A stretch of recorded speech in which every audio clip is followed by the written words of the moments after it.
Hello dear aspirants. Warren Hastings ഇന്ത്യയിലെ ആദ്യത്തെ governor general ആണ്. ഗവർണർ ജനറൽ ഓഫ് ബംഗാൾ ആണ് വാരൻ ഹേസ്റ്റിങ്സ്. ഇദ്ദേഹത്തിന്റെ ഭരണ കാലഘട്ടം എന്ന് പറയുന്നത് 1772 മുതൽ 1785 വരെയുള്ള 12 വർഷ കാലഘട്ടമാണ്. സോ ഇവിടുന്ന് തന്നെ നിങ്ങൾക്ക് ആദ്യം ഒരു കാര്യം നിങ്ങൾ മനസ്സിലാക്കുക. ഗവർണർ ജനറൽമാർക്കും വൈസ്രോയിസിനും അങ്ങനെ ഫിക്സഡ് ടെന്യൂർ ഒന്നും ഉണ്ടായിരുന്നില്ല. ഫോർ എക്സാമ്പിൾ, ഇദ്ദേഹം 12 വർഷം ഇന്ത്യ ഭരിച്ചു. അതിനുശേഷം വന്ന കോൺവാലിസ് 7 ഇയേഴ്സ് ആണ്. ഓക്കെ, ചിലർ 5 ഇയേഴ്സ് ആണ്, ചിലർ 2 ഇയേഴ്സ് ആണ്. സി ദാറ്റ് മീൻസ് ഇവർക്ക് എന്തില്ല, ഒരു ഫിക്സഡ് ടെന്യൂർ ഇല്ല. അത് ഈ ഒരു പോയിന്റിൽ നിന്ന് തന്നെ ഉൾക്കൊള്ളുക. ഇനി വാരൻ ഹേസ്റ്റിങ്സിന്റെ കാലഘട്ടം എന്ന് പറയുന്നത് ഒരു ട്രയൽ ആൻഡ് എറർ പീരീഡ് ആയിട്ടാണ് പൊതുവെ വിലയിരുത്തപ്പെടാറുള്ളത്. Trial and error period. എന്താണ് ട്രയൽ ആൻഡ് എറർ പീരീഡ് എന്ന് പറയാൻ കാരണം? ഇദ്ദേഹം എടുത്ത 95% തീരുമാനങ്ങളും പരാജയപ്പെടുകയാണ് ഉണ്ടായത്. അതായത് പാളിപ്പോയി. ഓക്കെ, പക്ഷേ ഇദ്ദേഹത്തിന് അത് പരാജയപ്പെട്ടുവെങ്കിലും, ഇദ്ദേഹത്തെ സംബന്ധിച്ചിടത്തോളം ആ തീരുമാനങ്ങളൊക്കെ ഒരു പരാജയമായിരുന്നുവെങ്കിലും, പിന്നീട് വന്ന ഇദ്ദേഹത്തിന്റെ സക്സസേഴ്സ് ആയിട്ട് വന്ന അഡ്മിനിസ്ട്രേറ്റേഴ്സിനെ സംബന്ധിച്ചിടത്തോളം ഇദ്ദേഹം പരാജയപ്പെട്ടെടുത്തുനിന്നാണ് അവര് വിജയം കൈവരിക്കുന്നത്. For example, revenue administration. Revenue അഡ്മിനിസ്ട്രേഷനുമായിട്ട് ബന്ധപ്പെട്ട് ഇദ്ദേഹം നടപ്പിലാക്കിയ ലാൻഡ് സെറ്റിൽമെന്റ് ആണ് ക്വിൻക്യുനിയൽ സിസ്റ്റം. ക്വിൻക്യുനിയൽ സിസ്റ്റം എന്ന് പറയും. ഓക്കെ, എന്താണ് ഈ ക്വിൻക്യുനിയൽ സിസ്റ്റം? ഗവൺമെന്റ് അല്ലെങ്കിൽ സ്റ്റേറ്റ് സമീന്ദാസ് പെസൻട്രി. ഓക്കെ, സോ നമ്മൾ പലരും കരുതി വെച്ചിരിക്കുന്നത് സമീന്ദാസ് അല്ലെങ്കിൽ സമീന്ദാരി സിസ്റ്റം എന്നുള്ള പേരിൽ പെർമനന്റ് ലാൻഡ് സെറ്റിൽമെന്റുമായിട്ട് ബന്ധപ്പെട്ടാണ് സമീന്ദാസ് ഇന്ത്യയിൽ എമർജ് ചെയ്യുന്നതെന്നാണ്. അല്ല, സമീന്ദാസ് എന്നുള്ള കൺസെപ്റ്റ് മുഗൾ അഡ്മിനിസ്ട്രേഷൻ സമയം തൊട്ട് തന്നെ ഉണ്ട്. ഈ നമ്മുടെ വാരൻ ഹേസ്റ്റിങ്സുമായിട്ട് ബന്ധപ്പെട്ട ഈ ക്വിൻക്യുനിയൽ സിസ്റ്റത്തിലും സമീന്ദാസ് ഉണ്ട്. എന്താന്ന് വെച്ച് കഴിഞ്ഞാൽ, ഈ ക്വിൻക്യുനിയൽ സിസ്റ്റത്തിൽ ഫോർ ദ 5 ഇയേഴ്സ് 5 വർഷ ടെന്യൂറിലേക്ക് 5 വർഷ കാലയളവിലേക്കുള്ള ഒരു ലാൻഡ് സെറ്റിൽമെന്റ് ആണ് ക്വിൻക്യുനിയൽ സിസ്റ്റം. ഇവിടെ സ്റ്റേറ്റ് അല്ല എന്ത് ഡിസൈഡ് ചെയ്യുന്നത്, സെറ്റിൽമെന്റ് ഡിസൈഡ് ചെയ്യുന്നത്, മറിച്ച് സമീന്ദാസ് ബിഡ് ചെയ്യുകയാണ് ചെയ്യുന്നത്. സമീന്ദാസ് എന്ത് ചെയ്യുന്നു? ലേലം വിളിക്കുന്നു. അതായത് പെസൻട്രിക്കും സ്റ്റേറ്റിനും ഇടയ്ക്ക് മിഡിൽ മാൻ ആയിട്ട് സമീന്ദാസ് ആണ്. സമീന്ദാസ് ഈ സമീന്ദാരി കിട്ടുന്നതിന് വേണ്ടി, സമീന്ദാർഷിപ്പ് കിട്ടുന്നതിന് വേണ്ടി ബിഡ് ചെയ്യുന്നു. എത്രയാണോ സെറ്റിൽമെന്റ്, അത് സ്റ്റേറ്റ് അല്ല നിശ്ചയിക്കുന്നത്, മറിച്ച് ആരാണ്? സമീന്ദാസ് ബിഡ് ചെയ്തെടുക്കുകയാണ് ചെയ്യുന്നത്. ഫോർ എക്സാമ്പിൾ, ഹയസ്റ്റ് ബിഡ് ആരാണോ ഇടുന്നത് അവർക്കായിരിക്കും എന്ത് പോകുന്നത്? ഈ സമീന്ദാരി പോകുന്നത്. ഇനി സമീന്ദാരി കിട്ടിയുള്ള അഡ്വാൻറ്റേജ് എന്താണ്? കാരണം അന്നത്തെ ബ്രിട്ടീഷ് ഇന്ത്യയുടെ ഭാഗമായിട്ടുള്ള പ്രൊവിൻസുകളിൽ എവിടെയും തന്നെ, അത് ബംഗാൾ ആയിക്കോട്ടെ, കൽക്കട്ട ആയിക്കോട്ടെ, മദ്രാസ് ആയിക്കോട്ടെ, എവിടെയും ഒരു പ്രോപ്പർ പോലീസിംഗ് ഇല്ല. ഒരു വ്യവസ്ഥാപിതമായിട്ടുള്ള സിസ്റ്റമാറ്റിക് ആയിട്ടുള്ള പോലീസ് സംവിധാനം ഇല്ല. അപ്പം ഈ സമീന്ദാസ് ആണ് അക്കാലത്തെ ഈ കിരീടം വെക്കാത്ത രാജാക്കന്മാർ. എന്ന് വെച്ച് കഴിഞ്ഞാൽ അവർക്ക് ഈ പോലീസിംഗ് പവേഴ്സ് ഉൾപ്പെടെ ഒരുപാട് പ്രിവിലേജസ് കിട്ടും. സോ അതുകൊണ്ട് തന്നെ zamindars were literally desperate to get these zamindari. Okay, അപ്പം ഇവരെന്ത് ചെയ്യും? ഹയസ്റ്റ് ബിഡ്, ഇപ്പം ഒരു പ്രദേശം, ഒരു എസ്റ്റേറ്റ് ബിഡ് ചെയ്യാൻ വെച്ചിരിക്കുകയാണ്, അല്ലെ സെറ്റിൽമെന്റിന്റെ ലേലം നടക്കുകയാണെന്നുണ്ടെങ്കിൽ ഇവർ 10 ലക്ഷം രൂപ വിളിക്കും. ഒരു ഏറ്റവും ഹയസ്റ്റ് ബിഡ് വിളിക്കും. ഈ 10 ലക്ഷം രൂപയ്ക്ക് ഇത് ബിഡ് ചെയ്ത് കിട്ടിക്കഴിഞ്ഞാൽ കണ്ടീഷൻ ഈസ് ദാറ്റ് ഈ ബിഡ് ചെയ്ത എമൗണ്ട് 5-ാം വർഷം ആർക്ക് കൊടുത്താൽ മതി? സ്റ്റേറ്റിന് കൊടുത്താൽ മതി. അല്ലെങ്കിൽ റവന്യൂ അഡ്മിനിസ്ട്രേഷന് ലാസ്റ്റ് ഇയറിൽ 5th ഇയറിലാണ് എന്ത് ചെയ്യേണ്ടത്? റീപേ ചെയ്യേണ്ടത്. ഇങ്ങനെ 5th ഇയറിൽ റീപേ ചെയ്താൽ മതി എന്ന് പറഞ്ഞു കഴിഞ്ഞാൽ ഈ 5 വർഷ സമയം അവിടെ കൃഷി ചെയ്യാനും കൃഷിയിൽ നിന്നുള്ള ആദായം എടുക്കാനും, എന്നിട്ട് മറ്റ് അഡ്മിനിസ്ട്രേറ്റീവ് പവേഴ്സും ഒക്കെ ആർക്കുണ്ട്? സമീന്ദാസിനുണ്ട്. എന്നിട്ട് ഇതിന്റെ അകത്തുള്ള പെനാൽറ്റി എന്താന്ന് വെച്ച് കഴിഞ്ഞാൽ, സമീന്ദാസ് ഇൻ കേസ് ഈ ബിഡ് ചെയ്ത തുക തിരിച്ചടയ്ക്കുന്നില്ല എന്നുണ്ടെങ്കിൽ അതിന്റെ അകത്ത് പെനാൽറ്റി എന്താന്ന് വെച്ച് കഴിഞ്ഞാൽ സമീന്ദാരി തിരിച്ചെടുക്കും, അല്ലെങ്കിൽ സമീന്ദാരി നഷ്ടപ്പെടും. എന്ന് വെച്ച് കഴിഞ്ഞാൽ 5-ാം വർഷം 10 ലക്ഷം രൂപ കൊടുത്തില്ല എന്നുണ്ടെങ്കിൽ, 5-ാം വർഷം 10 ലക്ഷം രൂപ കൊടുത്തില്ല എന്നുണ്ടെങ്കിൽ സമീന്ദാരി നഷ്ടപ്പെടും. അപ്പൊ ഈ 10 ലക്ഷം രൂപ കണ്ടെത്തണം 5 വർഷം കൊണ്ട്. ഈ 10 ലക്ഷം രൂപ കൊടുക്കേണ്ടടുത്ത് 1 രൂപ കൊടുത്താലും 5 രൂപ കൊടുത്താലും 1000 കൊടുത്താലും 10,000 കൊടുത്താലും 9 ലക്ഷം കൊടുത്താലും 9.9 ലക്ഷം കൊടുത്താലും എന്ത് നഷ്ടപ്പെടും? സമീന്ദാരി നഷ്ടപ്പെടും. ഓക്കെ, അതിനൊക്കെ നല്ല കൊടുക്കാതിരിക്കുന്നതല്ലേ. സമീന്ദാരി നഷ്ടപ്പെടാതിരിക്കണമെങ്കിൽ പറഞ്ഞ തുകയായ 10 ലക്ഷം കൊടുത്താലേ സമീന്ദാരി നഷ്ടപ്പെടാതിരിക്കത്തുള്ളൂ. അതുകൊണ്ട് എന്ത് ചെയ്യും? ഇവന്മാരാരും തന്നെ ഈ ബിഡ് ചെയ്ത് വലിയ തുകയ്ക്ക് ബിഡ് ചെയ്ത് സമീന്ദാരി കൈവരിച്ച അല്ലെങ്കിൽ കൈവന്ന ഒരു സമീന്ദാസും ഈ ബിഡ് ചെയ്ത തുക കൊടുക്കാതായി. കാരണം എന്താ? അവർക്ക് ഈ പറയുന്നത് പോലെ ഈ സമീന്ദാരി എൻജോയ് ചെയ്യാന്നുള്ളതേ ഉള്ളൂ. എന്ന് വെച്ച് കഴിഞ്ഞാൽ നമ്മുടെ വാരൻ ഹേസ്റ്റിങ്സിന്റെ ഈ ക്വിൻക്യുനിയൽ സിസ്റ്റം പാളി. കാരണം എന്താ? സമീന്ദാസ് ആരും തന്നെ പൈസ അടയ്ക്കാതായി. ബ്രിട്ടീഷ് ഈസ്റ്റ് ഇന്ത്യ കമ്പനിയുടെ ബഡ്ജറ്റ് പാളാൻ തുടങ്ങി. കാരണം അവർക്ക് വരുമാനം കിട്ടുന്നില്ല. ആരാണ് റിച്ച് ആവുന്നത്? സമീന്ദാസ് ആണ് റിച്ച് ആവുന്നത്. അവര് സമീന്ദാരി വാങ്ങുന്നു, വലിയ ഓഫർ ചെയ്ത് സമീന്ദാരി വാങ്ങുന്നു. എന്നിട്ട് പൈസ അടയ്ക്കാതിരിക്കുന്നു. കാരണം എന്താ? അടച്ചാലും മീൻസ് കറക്റ്റായിട്ട് അടച്ചില്ലെങ്കിൽ അവർക്ക് പരമാവധി നഷ്ടപ്പെടുന്നത് എന്താണ്? ജമീന്ദാർഷിപ്പാണ്. അപ്പൊ കിട്ടുന്ന 5 വർഷം കൊണ്ട് അവർ പരമാവധി പണം ഒപ്പിക്കാനും ഇനി അടുത്ത ടെന്യൂർ റിന്യൂ ചെയ്യുന്ന സമയത്ത് മറ്റ് ബിനാമി പേരുകളിലോ മറ്റോ ഇത് കരസ്ഥമാക്കാനും ഒക്കെയുള്ള ആലോചനയാണ് അവർക്കുള്ളത്. എന്ന് വെച്ച് കഴിഞ്ഞാൽ അവര് വാരൻ ഹേസ്റ്റിങ്സിന്റെ ഈ ക്വിൻക്വിനിയൽ സിസ്റ്റത്തെ ഇവര് അതിന്റെ ഈ ലൂപ്പ് ഹോൾ ഉപയോഗിച്ചുകൊണ്ട് പരാജയപ്പെടുത്തുന്നു. ഓക്കെ. അപ്പൊ ഞാൻ ഒരു ഉദാഹരണം പറഞ്ഞതാണ്. എന്ത്? ഇത്തരത്തിൽ വളരെ സങ്കീർണമായിട്ടുള്ള ചില പ്രശ്നങ്ങളിലാണ് വാരൻ ഹേസ്റ്റിങ്സ് ചെന്നെത്തുന്നത്. കാരണം ഈ പ്രശ്നം മറികടന്നുകൊണ്ടാണ് പിൽക്കാലത്ത് എന്ത് വരുന്നത്? നമ്മുടെ കോൺവാലിസിന്റെ പെർമനന്റ് സെറ്റിൽമെന്റ് വരുന്നത്. കാരണം അവിടെ സ്റ്റേറ്റ് എന്ത് ഫിക്സ് ചെയ്യുന്നുണ്ട്? സമീന്ദാസിന് വിട്ടുകൊടുക്കുന്നില്ല. സ്റ്റേറ്റ് ആണ് ടേംസ് ആൻഡ് കണ്ടീഷൻസും തുകയും ഫിക്സ് ചെയ്യുന്നത്. എവിടെ? പെർമനന്റ് സെറ്റിൽമെന്റിന്റെ കേസിൽ. വാരൻ ഹേസ്റ്റിങ്സിന്റെ തീരുമാനം ട്രയൽ ആൻഡ് എറർ എന്നുള്ള നിലയ്ക്ക് തെറ്റി അല്ലെങ്കിൽ പാളിയെങ്കിലും പിൽക്കാലത്തുള്ളവർക്ക് അതെന്തായി മാറി? അതൊരു പാഠമായിട്ട് മാറി. അതിനൊരു എക്സാമ്പിൾ ആണ് ഞാനിപ്പോൾ ഈ റവന്യൂ അഡ്മിനിസ്ട്രേഷന്റെ കേസിൽ പറഞ്ഞത്. ഇദ്ദേഹത്തെ കുറ്റം പറയാൻ പറ്റത്തില്ല. കാരണം ഇന്ത്യ അത്രയും ഹെട്രോജീനസ് ആയിട്ടുള്ള ഒരു കമ്മ്യൂണിറ്റിയാണ്. ഫോർ എക്സാമ്പിൾ ഇന്ത്യയിലെ സിവിൽ നിയമങ്ങൾ തന്നെ എടുക്കാം. ആ സമയത്ത് വാരൻ ഹേസ്റ്റിങ്സ് വന്ന സമയത്ത് ഉണ്ടായിരുന്ന സിവിൽ നിയമങ്ങളുടെ സ്വഭാവം നോക്കുകയാണ് എന്നുണ്ടെങ്കിൽ ഹിന്ദുസിന്റെയും അതുപോലെ തന്നെ മുസ്ലിംസിന്റെയും സിവിൽ നിയമങ്ങൾക്കിടയിൽ വളരെ വലിയ വൈരുദ്ധ്യം ഉണ്ടായിരുന്നു. പീനൽ നിയമങ്ങൾ ഏകദേശം ഒരുപോലെ ആണെങ്കിൽ പോലും സിവിൽ നിയമങ്ങൾ എന്ന് പറയുമ്പോൾ വളരെ എന്താ പറയണ്ടേ, പോൾസ് അപ്പാർട്ട് എന്ന് പറയുന്ന രീതിയിലാണ് സിവിൽ നിയമങ്ങൾ നിന്നത്. ഇപ്പൊ ഉദാഹരണത്തിന് അഡോപ്ഷൻ എടുക്കുക. അഡോപ്ഷൻ എന്നൊരു സിനാരിയോ എടുക്കുക. അഡോപ്ഷൻ എന്ന് പറഞ്ഞാൽ എന്താ? ദത്തെടുക്കുക. ദത്തെടുക്കലില് മുസ്ലിംസിൽ adoption was not at all allowed. മുസ്ലിംസിന്റെ കേസിൽ adoption was not at all allowed. എന്നാൽ ഹിന്ദുസിന്റെ കേസിൽ അഡോപ്ഷനെ സംബന്ധിച്ച് പ്രത്യേകിച്ച് പരാമർശമൊന്നും ഉണ്ടായിരുന്നില്ല. എന്ന് വെച്ച് കഴിഞ്ഞാൽ ഹിന്ദു ഫാമിലീസ് ഡു അഡോപ്റ്റ്. അപ്പൊ അത് നോബിൾ ഫാമിലീസ് ആണെങ്കിലും റോയൽ ഫാമിലീസ് ആണെങ്കിലും അവർക്കൊരു ലീഗൽ മെയിൽ ഹെയർ, ഒരു അനന്തരാവകാശി പുരുഷനായിട്ടുള്ള ആൺകുട്ടി ഇല്ലാത്ത സാഹചര്യത്തിൽ അവർ സ്വകുടുംബത്തിൽ നിന്നോ അനുയോജ്യമായ കുടുംബങ്ങളിൽ നിന്നോ എന്തെടുക്കാറുണ്ട്? അവർ ദത്തെടുക്കാറുണ്ടായിരുന്നു.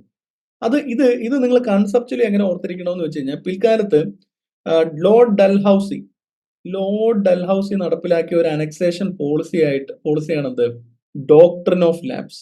ഈ ഡോക്ട്രിൻ ഓഫ് ലാപ്സ് പ്രകാരം അനക്സ് ചെയ്യപ്പെട്ടതെല്ലാം ഹിന്ദു ടെറിട്ടറീസ് ആണ്. ഒരൊറ്റ മുസ്ലിം ടെറിട്ടറി പോലും ഡോക്ട്രിൻ ഓഫ് ലാപ്സ് വെച്ച് അനക്സ്ഡ് ആയിട്ടില്ല. ഉദാഹരണത്തിന് നിങ്ങൾ അവാദ് എടുക്കുക. അവാദ് എന്ന് പറയുന്ന മുസ്ലിം ടെറിട്ടറി അനക്സ് ചെയ്തതിന്റെ റീസൺ മാൽ അഡ്മിനിസ്ട്രേഷൻ അല്ലെങ്കിൽ മിസ് അഡ്മിനിസ്ട്രേഷൻ ആണ്. എന്ന് വെച്ച് കഴിഞ്ഞാൽ നിങ്ങൾക്ക് അപ്പോൾ കൺസെപ്ച്വലി നിങ്ങൾക്ക് ഓർക്കാൻ പറ്റും, ഡോക്ട്രിൻ ഓഫ് ലാപ്സ് എന്ന് പറയുന്നത് ആർക്ക് മാത്രമേ ആപ്ലിക്കബിൾ ആയിട്ടുള്ളൂ? ഹിന്ദു ടെറിട്ടറീസിന് മാത്രമേ ഇന്ത്യയിൽ ആപ്ലിക്കബിൾ ആയിട്ടുള്ളൂ. അതിന്റെ കാരണം എന്താണ്? കാരണം ഹിന്ദുസിന്റെ ഇടയ്ക്ക് മാത്രമേ അന്നത്തെ സിവിൽ നിയമപ്രകാരം ഇന്ത്യയിൽ എന്തുള്ളൂ? അഡോപ്ഷൻ ഉള്ളൂ. മുസ്ലിം ടെറിട്ടറീസിൽ എന്തില്ല? അഡോപ്ഷൻ ഇല്ല. ഓക്കെ. സോ ഇത്തരം പ്രശ്നങ്ങൾ, ഇത്തരം വൈരുദ്ധ്യങ്ങൾ ഇന്ത്യൻ സിവിൽ ലോസിൽ ഉൾപ്പെടെ ഉണ്ട്. അപ്പൊ ഇങ്ങനെ വളരെ സങ്കീർണമായിട്ടുള്ള ഒരു സ്ഥിതിവിശേഷത്തിലേക്കാണ് ആര് വരുന്നത്? വാരൻ ഹേസ്റ്റിങ്സ് വരുന്നത്. അദ്ദേഹത്തിന് ഇത്രയും വലിയൊരു ഏരിയ അഡ്മിനിസ്റ്റർ ചെയ്തുള്ള മുൻ പരിചയമോ കാര്യങ്ങളോ ഉണ്ടായിരുന്നില്ല. അതുകൊണ്ട് അദ്ദേഹം എടുത്ത തീരുമാനങ്ങൾ പലതും ഒരു ട്രയൽ ആൻഡ് എറർ ഫോർമാറ്റിലാണ് പോയത്. പക്ഷെ പിന്നീട് വന്നവർക്ക് ഇന്ത്യ പോലെ ഇത്രയും വലിയൊരു, പിൽക്കാലത്ത് ഇന്ത്യ ഏറ്റവും വലിയ സാമ്രാജ്യമായിട്ട് മാറുന്നുണ്ട് ബ്രിട്ടന്റെ. അപ്പൊ ഇത്രയും വലിയ സാമ്രാജ്യം അവർക്ക് കെട്ടിപ്പടുക്കാൻ പറ്റിയത് ഇതുപോലെ പയനിയർ ആയിട്ട് ചില ആൾക്കാർ എടുത്ത ചില ഡിസിഷൻസ്, അത് തെറ്റോ ശരിയോ ആയിക്കോട്ടെ, അതിൽ നിന്ന് പാഠം ഉൾക്കൊണ്ടിട്ടാണെന്ന് ചുരുക്കം. ഓക്കെ, അതവിടെ നിൽക്കട്ടെ. അപ്പൊ നമ്മൾ പഠിക്കാൻ പോകുന്നത് ഇദ്ദേഹത്തിന്റെ കാലഘട്ടത്തിലെ ഏറ്റവും പ്രധാനപ്പെട്ട ഒരു ആക്ട് ആണ് 1773 റെഗുലേറ്റിംഗ് ആക്ട്. എന്താണ് ഈ 1773 റെഗുലേറ്റിംഗ് ആക്ട്? 1773 റെഗുലേറ്റിംഗ് ആക്ട് എന്ന് പറയുന്നത് പേര് സൂചിപ്പിക്കുന്നത് പോലെ റെഗുലേറ്റ് ചെയ്യുന്നതിന് വേണ്ടിയുള്ള ഒരു ആക്ട് ആണ്. ആരെ റെഗുലേറ്റ് ചെയ്യുന്നു? British parliament British East India കമ്പനിയുടെ ഇന്ത്യയിലെ അഫയേഴ്സ് റെഗുലേറ്റ് ചെയ്യുന്നു. അപ്പൊ ഇയാളാണ് റെഗുലേറ്റർ. ഇതാണ് ബീങ് റെഗുലേറ്റഡ്. ഓക്കെ. അപ്പൊ British parliament British East India കമ്പനിയെ റെഗുലേറ്റ് ചെയ്യുന്നതിന് വേണ്ടി കൊണ്ടുവന്ന ഒരു ആക്ട് ആണ് എന്ത്? 1773 റെഗുലേറ്റിംഗ് ആക്ട്. ഇനി 1773 റെഗുലേറ്റിംഗ് ആക്ടിന്റെ പശ്ചാത്തലം എന്താന്ന് വെച്ച് കഴിഞ്ഞാൽ അതൊരു ഈഗോ പ്രോബ്ലം അവിടെ ഉണ്ട്. അന്നത്തെ ബംഗാൾ ഇതാണെന്നുണ്ടെങ്കിൽ അന്ന് ക്രൗൺ അഡ്മിനിസ്റ്റർ ചെയ്യുന്ന UK ഇത്രയേ ഉള്ളൂ. അന്നത്തെ ബംഗാൾ എന്ന് പറയുമ്പോൾ ബീഹാർ, ഒഡീഷ, ബംഗാള്, ബംഗ്ലാദേശ് ഒക്കെ അടങ്ങിയ വലിയ പ്രദേശമാണ്. സോ ബ്രിട്ടന്റെ അല്ലെ UKയുടെ ഒരു പ്രൈവറ്റ് ട്രേഡിംഗ് കമ്പനിയുടെ ഒരു ഉദ്യോഗസ്ഥൻ ഗവർണർ ജനറൽ അഡ്മിനിസ്റ്റർ ചെയ്യുന്ന ഏരിയയുടെ വലിപ്പം നോക്കൂ. അവിടുത്തെ രാജാവ് അല്ലെ ക്രൗൺ അഡ്മിനിസ്റ്റർ ചെയ്യുന്ന രാജ്യത്തിന്റെ വലിപ്പം നോക്കൂ. സ്വാഭാവികമായിട്ട് അവിടെ എന്ത് സംഭവിക്കും? ഈഗോ ഉണ്ടാവും അല്ലെ? സ്വാഭാവികമായിട്ട് അവിടെ ഈഗോ പ്രശ്നങ്ങൾ ഉണ്ടാവും. അപ്പൊ അതുകൊണ്ട് തന്നെ ഇവരുടെ അഫയേഴ്സിനെ അഡ്മിനിസ്റ്റർ ചെയ്യുന്നതിന് വേണ്ടി ഒരു കൗൺസിൽ ക്രിയേറ്റ് ചെയ്തു. ഗവർണർ ജനറൽ ഓഫ് ബംഗാൾ അല്ലെ governor of Bengal governor general of Bengal ആവുന്നു. ആ first governor general of Bengal ആണ് വാരൻ ഹേസ്റ്റിങ്സ്. തീർന്നില്ല, ഒരു governor general in council create ചെയ്യുന്നു. എന്താണ് ഗവർണർ ജനറൽ ഇൻ കൗൺസിൽ? ഒരു സമിതിയാണ്. It's A council, simply A council. ഈ കൗൺസിലില് ഗവർണർ ജനറലിന് പുറമെ മറ്റ് 4 അംഗങ്ങളും കൂടി ഉണ്ടായിരുന്നു. അപ്പൊ ടോട്ടൽ സ്ട്രെങ്ത് എത്രയാണ് ഈ കൗൺസിലിന്റെ? 5 ആണ്. ഓർത്തിരിക്കുക, 5 ആണ്. ഈ 5 പേരില് ഗവർണർ ജനറലിനെ മാത്രമാണ് ആർക്ക് അപ്പോയിന്റ് ചെയ്യാനുള്ള അധികാരം? ഈ പറയുന്ന ബ്രിട്ടീഷ് ഈസ്റ്റ് ഇന്ത്യ കമ്പനിക്ക് അപ്പോയിന്റ് ചെയ്യാനുള്ള അധികാരം. ബാക്കി 4 പേരെ അപ്പോയിന്റ് ചെയ്യുന്ന ആരാണ്? ബാക്കി 4 പേരെ അപ്പോയിന്റ് ചെയ്യുന്നത് നമ്മുടെ ബ്രിട്ടീഷ് പാർലമെന്റ് ആണ്. ഓക്കെ, ബ്രിട്ടീഷ് പാർലമെന്റിന്റെ നോമിനീസ് ആണ് ഈ 4 പേര്. എന്നാൽ തുടക്കത്തിൽ തന്നെ വാരൻ ഹേസ്റ്റിങ്സിന് പാളി. കാരണം എന്താണ്?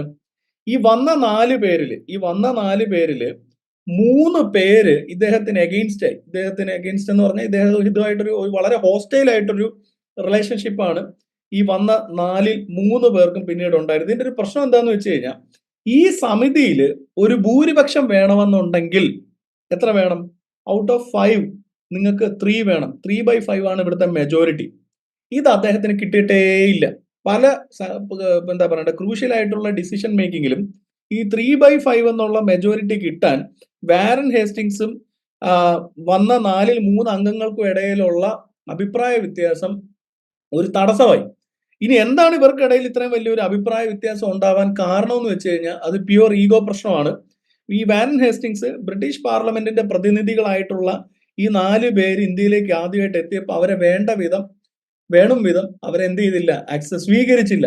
അവരെ റിസീവ് ചെയ്യുന്നതിൽ ഇദ്ദേഹത്തിന് പാളി. സോ ആ പ്രശ്നം ഇവർക്കിടയിൽ ഇങ്ങനെ നിലനിന്നു. അപ്പൊ മെജോറിറ്റി ഒരു പ്രശ്നമാണ്, നോട്ട് ദ പോയിന്റ്. ഓക്കെ, ഈ മെജോറിറ്റി ആണ് പിന്നീട് എന്തായി മാറുന്നത്?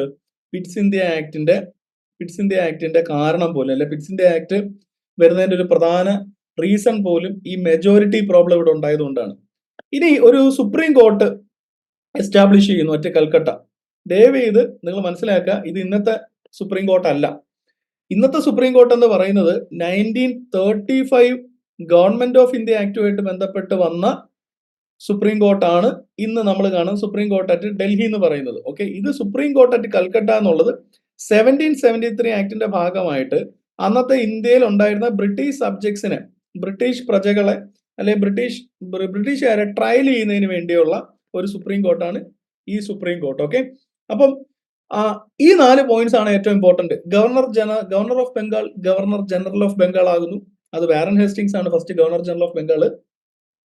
അദ്ദേഹം തീരുമാനങ്ങൾ എടുക്കേണ്ടത് സമിതിയുടെ തീരുമാനമാണ്. അവിടുത്തെ തീരുമാനമായിട്ട് മാറുന്നത് governor general in council. Okay, കൗൺസിലിന്റെ അകത്ത് 5 അംഗങ്ങളാണ്. അതിലെ ഗവർണർ ജനറൽ മാത്രമാണ് British East India company appoint ചെയ്യുന്നത്. ബാക്കി 4 പേരെന്താണ്? ബാക്കി 4 പേര് ഈ പറയുന്ന പോലെ ബ്രിട്ടീഷ് പാർലമെന്റിന്റെ അപ്പോയിന്റീസ് ആണ്. ഓക്കെ, സോ ഇത്രയാണ് പ്രധാനപ്പെട്ട പ്രൊവിഷൻ. ഇവിടെ മെജോറിറ്റി കിട്ടുന്നില്ല എന്നുള്ളതാണ് ഏറ്റവും വലിയ പ്രശ്നം. ഇത് വളരെ സങ്കീർണമായിട്ട് തുടർന്ന് പോവുകയും വളരെ കോംപ്ലിക്കേറ്റഡ് ആയിട്ട് തന്നെ ഈ പ്രശ്നം പോവുകയും, ഈ വന്ന അംഗങ്ങളിൽ ഒരാളുണ്ട്, ഫിലിപ്സ് എന്ന് പറഞ്ഞൊരു വ്യക്തി. ഈ ഫിലിപ്സും നമ്മുടെ വാരൻ ഹേസ്റ്റിങ്സും തമ്മിൽ വെടിവെപ്പ് വരെ ഉണ്ടാവുന്നു. എന്ന് വെച്ച് കഴിഞ്ഞാൽ ഇവർക്കിടയിലെ സംഘർഷം മൂത്തിട്ട് ഇവര് ഒരു ഡ്യുവൽ ഫൈറ്റ്, ഇന്നും നമ്മുടെ കൽക്കത്തയിലെ ഡ്യുവൽ സ്ട്രീറ്റ് എന്ന് പറയുന്നത് ഈ ഫൈറ്റ് നടന്ന ഇടം എന്നുള്ള അർത്ഥത്തിലാണ് അതിനെ ഡ്യുവൽ സ്ട്രീറ്റ് എന്നോ അറിയപ്പെടുന്നത്. ഓക്കെ, അപ്പം വാരൻ ഹേസ്റ്റിങ്സിന്റെ വെടിയേറ്റ് ആര് വീഴുകയാണ്? ഫിലിപ്സ് വീഴുകയാണ്. നിങ്ങൾ കണ്ടിട്ടില്ലേ കൗബോയ് മൂവിയിൽ ഇങ്ങനെ പെട്ടെന്ന് തോക്കെടുത്ത് വെടിവെക്കുന്ന പരിപാടി? സോ അങ്ങനെ വെടിവെപ്പ് നടന്നു. ഫിലിപ്സ് ഈ പറയുന്നത് പോലെ വാരൻ ഹേസ്റ്റിങ്സിന്റെ വെടിയേറ്റ് വീഴുന്നു. അപ്പൊ ഇങ്ങനൊരു പ്രശ്നം ആർക്കിടയിൽ ഉണ്ടായി? ഇവർക്കിടയിൽ ഉണ്ടായി. മീൻസ് എന്താ പറയണ്ട, ഈ ഒരു ഈഗോ ക്ലാഷ്. അപ്പൊ ഇത് മറികടക്കുന്നതിന് കൂടെ വേണ്ടിയാണ് എന്ത് കൊണ്ടുവരുന്നത്? പിറ്റ്സ് ഇന്ത്യ ആക്ട് വരുന്നത്. അപ്പൊ നമ്മൾ അടുത്ത നിയമം അതാണ് പിറ്റ്സ് ഇന്ത്യ ആക്ട്. അപ്പൊ പിറ്റ്സ് ഇന്ത്യ ആക്ടിലേക്ക് വരുമ്പോൾ പിറ്റ്സ് എന്ന് പറയുന്നത് നിങ്ങൾ മനസ്സിലാക്കുക, അന്നത്തെ ബ്രിട്ടീഷ് പ്രൈം മിനിസ്റ്റർ ആണ് പിറ്റ്സ്. ഓക്കെ, ഈ പിറ്റ്സ് എന്ന് പറയുന്ന വ്യക്തിയുടെ ബന്ധുക്കൾക്ക് ബ്രിട്ടീഷ് ഈസ്റ്റ് ഇന്ത്യ കമ്പനിയിൽ ഷെയർ ഉണ്ട്. ഓക്കെ, ഇനി പിറ്റ്സ് ബ്രിട്ടീഷ് പ്രൈം മിനിസ്റ്റർ ആയതുകൊണ്ട് തന്നെ ബ്രിട്ടീഷ് ക്രൗണുമായിട്ട് അല്ലെങ്കിൽ ബ്രിട്ടീഷ് പാർലമെന്റുമായിട്ട് അക്കൗണ്ടബിൾ ആണ്. സോ പിറ്റ്സ് ഇന്ത്യ ആക്ടിൽ നമുക്കൊരു ബാലൻസിങ് ആക്ട് കാണാൻ പറ്റും. ഈ 2 കൂട്ടരുടെ താല്പര്യങ്ങളും, ബ്രിട്ടീഷ് പാർലമെന്റിന്റെ താല്പര്യങ്ങളും അതുപോലെ തന്നെ ബ്രിട്ടീഷ് ഈസ്റ്റ് ഇന്ത്യ കമ്പനിയുടെ താല്പര്യങ്ങളും ഒരേ സമയം സംരക്ഷിക്കാൻ പിറ്റ്സ് പണിപെടുന്നതായിട്ട് നമുക്ക് എവിടെ കാണാൻ പറ്റും? പിറ്റ്സ് ഇന്ത്യ ആക്ട് ഓഫ് 1784 കാണാൻ പറ്റും. Pitt's India act of 1784. ഇനി Pitt's India act of 1784 പ്രത്യേകത എന്ന് വെച്ച് കഴിഞ്ഞാൽ നിങ്ങൾ ഇങ്ങനെ തന്നെ ഓർത്തിരിക്കണം, നിങ്ങൾക്ക് ഇനി കാണാൻ പഠിക്കേണ്ടി വരത്തില്ല. കാരണം 1773 റെഗുലേറ്റിംഗ് ആക്ടിന്റെ ഏറ്റവും വലിയ പ്രശ്നം എന്തായിരുന്നു?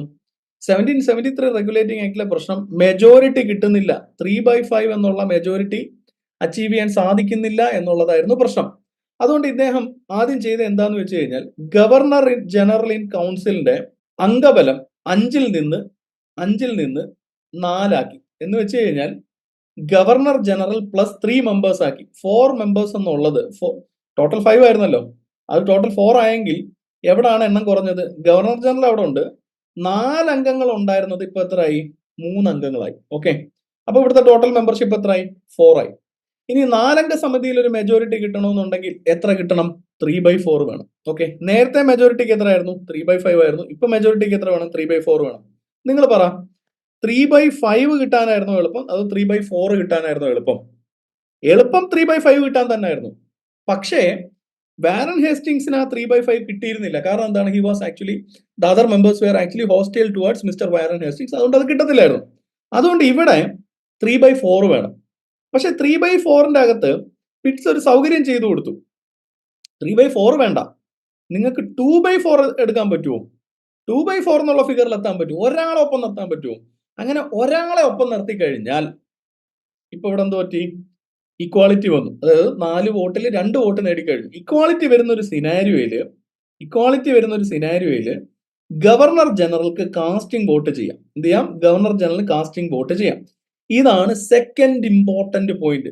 ആദ്യത്തെ ഇമ്പോർട്ടന്റ് പോയിന്റ് എന്താണ്? പിറ്റ്സ് ഇൻ ദി ആക്ടുമായിട്ട് ബന്ധപ്പെട്ട് 5 എന്നുള്ള ടോട്ടൽ അംഗബലം 4 ആക്കി. എന്ന് വെച്ച് കഴിഞ്ഞാൽ 4 പാർലമെന്റ് അപ്പോയിന്റ് ചെയ്ത മെമ്പേഴ്സിനെ 4 എന്നുള്ള നമ്പറിനെ 3 ആയിട്ട് കുറച്ചു. ഇനി രണ്ടാമത്തെ പോയിന്റ് എന്താണ്?